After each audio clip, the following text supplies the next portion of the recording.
ಎಲ್ಲರೂ ಕೇಳ್ತಾ ಇರ್ತಾರೆ, ಸರ್ ಹೀರೆಕಾಯಿ, ಹಾಗಲಕಾಯಿ, ಸೌತೆಕಾಯಿ ಕೇವಲ ಹಸಿಯಾಗಿ ತರಕಾರಿಗಳನ್ನು, ಹಣ್ಣುಗಳನ್ನು ಸೇವಿಸ್ತಾ ಹೇಗೆ ನಾವು ಮರೆಯೋದು ಬೇಯಿಸಿದ ಆಹಾರದ ರುಚಿಗಳನ್ನು ಎಂದು.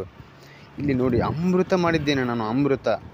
ಒಂದು ಹಸಿ ತೆಂಗಿನಕಾಯಿ ಹಾಲಿನಿಂದ ಹಸಿ ಕೊಬ್ಬರಿಯ ತೆಂಗಿನ ಹಾಲನ್ನು ಮಾಡಿ ಇಂದು ಅದರಲ್ಲಿ ಒಂದು 5 ರುಚಿಗೆ ಏಲಕ್ಕಿಯನ್ನು ಸೇರಿಸಿ ಅದ್ಭುತವಾಗಿ ಒಂದು ಸಪೋಟ ಚಿಕ್ಕು ಹಣ್ಣಿನ ಒಂದು ಚಿಕ್ಕ ಚಿಕ್ಕ ಪೀಸ್ಗಳನ್ನು ಮಾಡಿ ಅದರಲ್ಲಿ ಸೇರಿಸಿ ಸೇವಿಸ್ತಾ ಇದ್ದೀನಿ.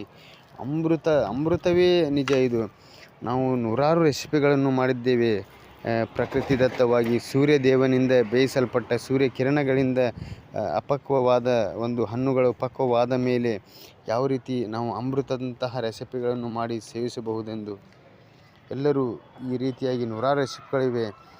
ನಮ್ಮ ಏನು ಬೇಯಿಸಿದ ಅಕ್ಕಿ ನಾವೊಂದು ಬರೀ